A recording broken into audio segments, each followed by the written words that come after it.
नमस्कार मैत्रिणींनो, स्वागत आहे तुमचं आपल्या यूट्यूब चॅनलमध्ये। माझ्या लाडक्या मैत्रिणींना सगळ्यांना गुड मॉर्निंग। तर टिफिनसाठी भाजी बनवत आहे, झटपट होणारी, तेवढी टेस्टी पण आहे आणि लहान मुलांना पण आवडणी, सगळ्यांना आवडणारी आहे।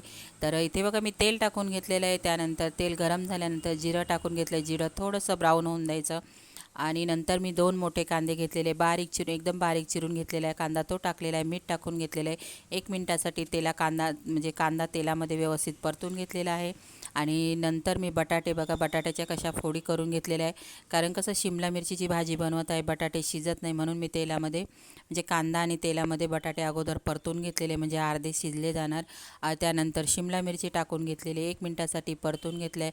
हळद टाकले, मीठ टाकलेलं आहे आणि आपला जो घरगुती कोणताही मसाला असेल ना, लाल मसाल्यात शिमला मिरची छान लागते, तर ती टाकून घेतली। नंतर कसुरी मेथी टाकलेली, 2 मिनिटासाठी आपल्याला झाकण ठेवून शिजून घ्यायची। कसा वाटला व्हिडिओ? लाईक शेअर सबस्क्राईब, चला पटकन सबस्क्राईब करा।